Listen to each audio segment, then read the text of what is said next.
IMARPE para que pueda presentar su trabajo de investigación que había quedado pendiente por problemas del CD, ¿no? Doctor, entonces, a continuación, la presentación del trabajo. 15 minutos. Sí. Bueno, muchas gracias. Disculpen los problemas técnicos. ¿Sí? Sí. Ya. Okay. Bueno, como les mencionaba, el IMARPE desarrolla principalmente actividades relacionadas al mar, a la pesquería específicamente, ¿no? Pero complementariamente nosotros necesitamos de evaluar otros parámetros, ¿no? Principalmente en el océano. Es así entonces que surge la necesidad de hacer estudios sobre la variación climatológica e interanual, ¿no? Del viento que corre a lo largo de la costa peruana. Entonces, es el trabajo que voy a presentar.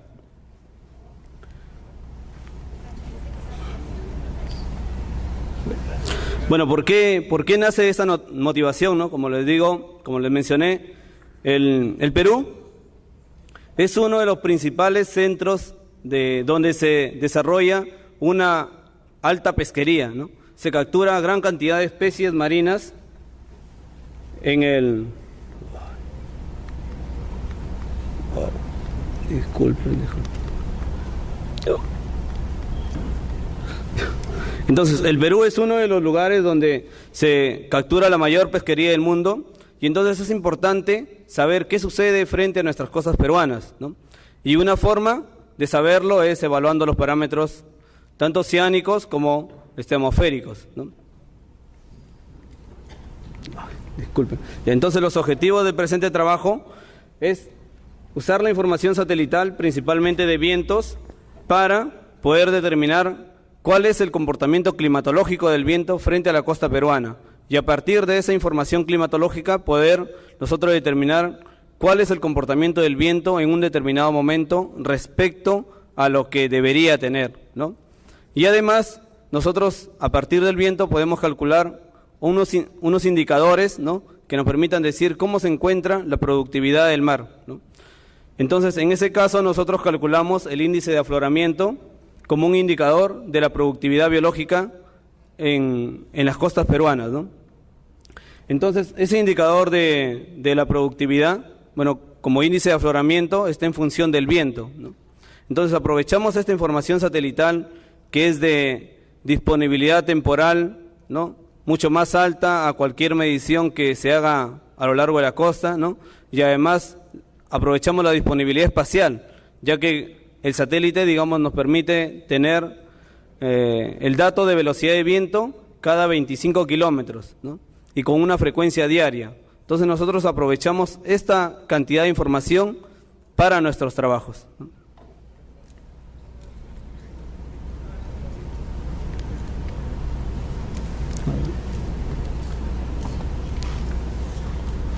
¿Esto funciona? Ya. Entonces, la información satelital que nosotros utilizamos es básicamente la información de dos satélites. De un primer satélite, de un primer escaterómetro que funcionó desde 1999 hasta el 2007 y un segundo escaterómetro que funcionó a partir del 2009 o 2008, 2007 específicamente, no hasta la actualidad. Entonces nosotros tenemos que estos dos escaterómetros, ¿no?, miden la velocidad del viento a nivel de todo el mundo, ¿no? Pero nosotros utilizamos, en el IMARPE utilizamos básicamente la información frente a Perú, ¿no? Entonces, nosotros de estos escaterómetros obtenemos la información de cada 25 kilómetros sobre el dominio que ven en color verde, ¿no? Ese es todo el dominio que nosotros extraemos para almacenarlo en una base de datos, ¿no? Y viene a formar parte de nuestra información que nosotros vamos a utilizar en las investigaciones. Y específicamente utilizamos la información que está en la franja roja, es la información que corresponde desde el área costera, o sea, digamos desde los 0 kilómetros, desde la costa de Perú, hasta los 400 kilómetros, que es aproximadamente las 200 millas, ¿no? Entonces, y también es el área donde se produce la mayor captura de peces. Y en puntos azules tenemos el viento más cercano a la costa, que es el que utilizamos nosotros para calcular los productos derivados como el índice de afloramiento, el índice de turbulencia, otros parámetros que nosotros utilizamos ya complementariamente para evaluar, como les decía, la productividad en el mar. Entonces tenemos ahí el área de estudio o la información que nosotros utilizamos.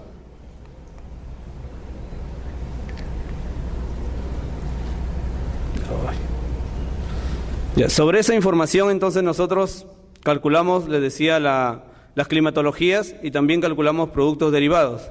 Las climatologías básicamente son promedios mensuales de todo el periodo de tiempo, o promedios estacionales, o promedios cada 5 días, ¿no?, para un año climatológico.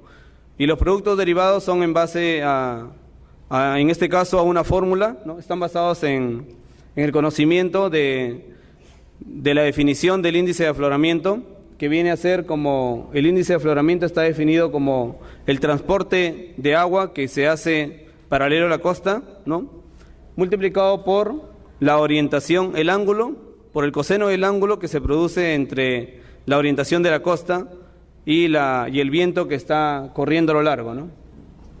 Y el transporte Ekman, que está definido como TE, viene a ser el esfuerzo del viento sobre el parámetro de Coriolis. Y el esfuerzo que hace el viento está en función a la densidad del aire por la velocidad del viento, básicamente, ¿no? Bueno, ahí pueden ver ustedes, están mencionadas cada una de estas constantes, ¿no? Entonces, nuestros resultados básicamente están en 3 grupos, ¿no? El primero que hace mención a la variación climatológica espacial y temporal de Perú. Un segundo grupo están relacionados a las anomalías del viento, ¿no?, calculadas sobre estas climatologías. Y un tercer grupo están sobre los productos derivados, ¿no?, que ya son los productos que nos van a permitir a nosotros evaluar cómo está evolucionando las condiciones frente al mar. Bueno, ahí pueden ver los promedios climatológicos estacionales del viento frente a la costa de Perú. Hemos calculado los mapas de viento para cada una de las estaciones, para verano, para otoño, para invierno y para primavera, ¿no?, en la cual en cada una de ellas nosotros podemos ver o podemos apreciar de que el viento tiene un comportamiento relativamente diferente, ¿no? A medida que pasan las estaciones, vemos que en los meses de verano, por ejemplo, los vientos son más débiles tanto en la zona cercana a la costa como en la zona oceánica, ¿no?, y varían entre valores de 3 a 6 metros por segundo, ¿no?, a diferencia de los meses de las estaciones de otoño y de invierno, que son las estaciones que se producen las mayores intensificaciones de viento, ¿no?, llegando a alcanzar velocidades de 4 metros por segundo en las zonas cercanas a la costa y de 7.5 a 8 metros por segundo en las zonas oceánicas, ¿no?, de aproximadamente 200 o 400 kilómetros frente a la costa peruana. Para luego, en los meses de primavera, el viento nuevamente empieza o desciende, ¿no? Es un ciclo, en sí el viento presenta un ciclo estacional, ¿no? Desciende, pero no desciende a comparación de los meses de otoño e invierno, llegando a obtener valores de 4 a 7 metros por segundo. Entonces, estas 4 cartas, digamos, de vientos, son cartas referenciales que nos permiten a nosotros tener un ideal de cómo debería comportarse el viento para esa época del año, ¿no? Así como tenemos las cartas del promedio del viento o de la velocidad y la dirección del viento estacional, también tenemos las cartas de viento mensuales y también tenemos las cartas de viento divididas en 5 días, ¿no?, para ser más específicos.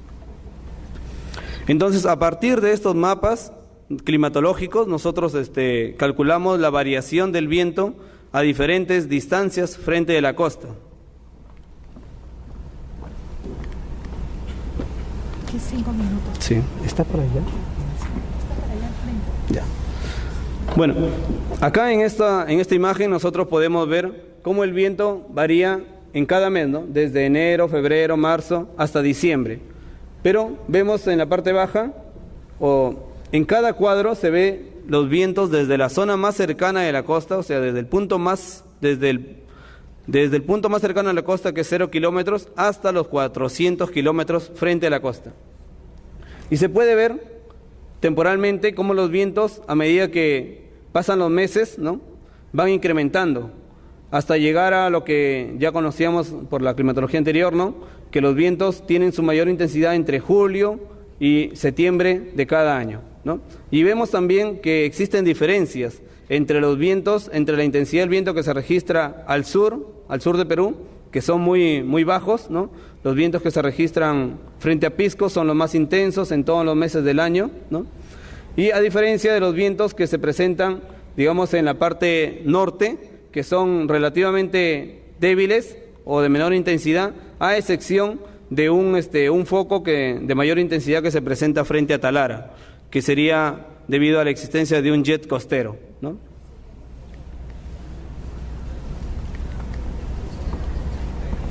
Entonces tenemos nosotros, así como hemos visto la variación mensual hacia afuera de la costa, también nosotros vemos la variación, como les decía, cogiendo solo una distancia, ¿no? Y lo vemos representado en estos diagramas de Hodge-Müller.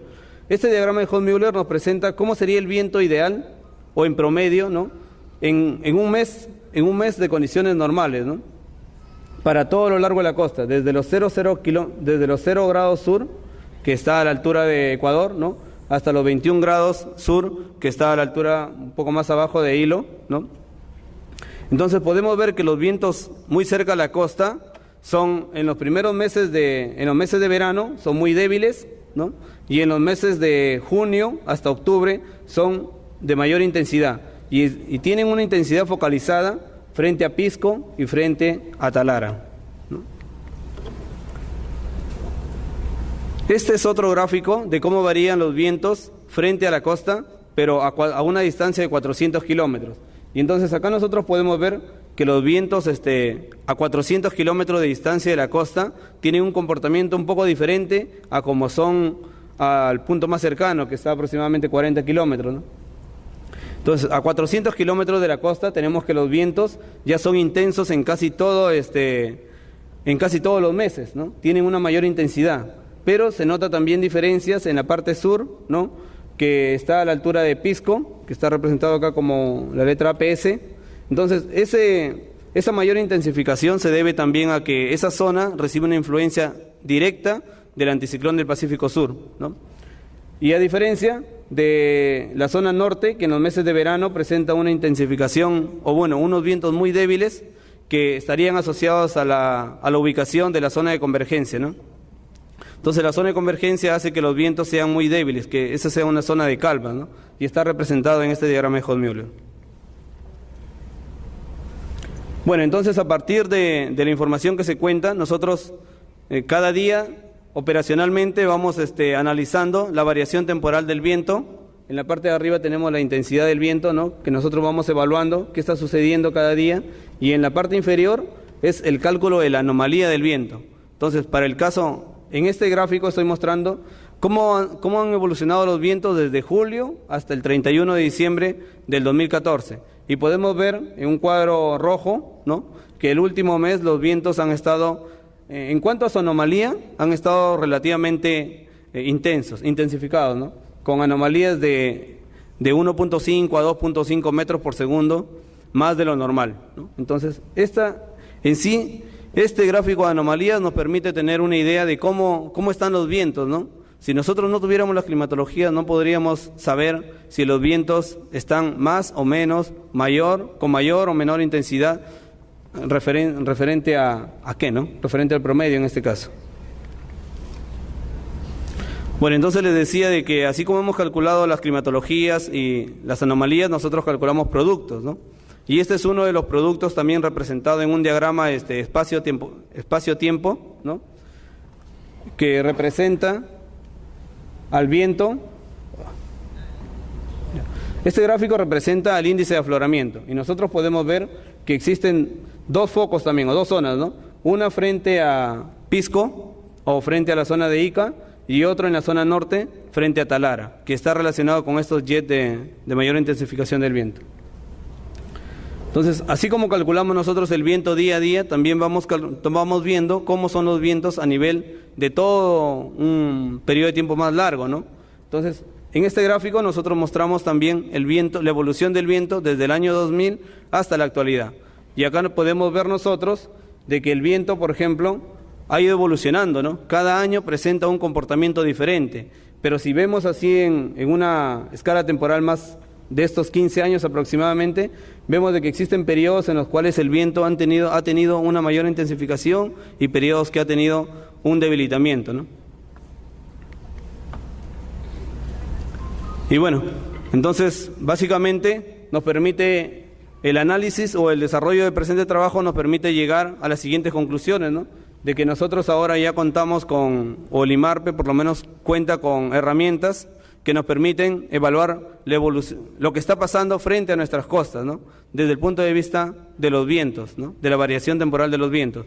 Contamos con una climatología que nos permite saber cuáles son los valores esperados de intensidad de viento a ciertas distancias de la costa. Contamos ahora también con cartas de anomalía, o podemos calcular cartas de anomalía para ciertos periodos de tiempo, ¿no? Y también podemos calcular productos derivados, ¿no? Como el índice de afloramiento, el índice de turbulencia, el índice de bombeo Ekman, que es en sí el flujo de agua o la cantidad de agua que está aflorando hacia la superficie, ¿no? Y sobre esto, digamos, sobre el tema de los vientos, tenemos varias perspectivas, ¿no? Que nos permitirán ahora ya, en base a lo que conocemos, poder hacer un pronóstico de viento, ¿no? Para poder calcular cuál sería la productividad, ¿no? O cómo estaría esto afectando a la productividad de nuestras costas peruanas, ¿no? Básicamente es lo que he podido resumir o presentarle de una manera muy breve el trabajo que venimos desarrollando en el Laboratorio de Hidrofísica del Instituto del Mar del Perú. Y si hubiera alguna pregunta o si alguien está interesado en el trabajo o desea conocer más, bueno, estoy dejando mis datos ahí, mi correo electrónico y el grupo de personas que trabajamos en esto, ¿sí? Muchas gracias. Doctor Correa, permítanos, agradecemos la participación del doctor Correa del Instituto del Mar del Perú. Asimismo, hacemos entrega del certificado del Encuentro Científico Internacional.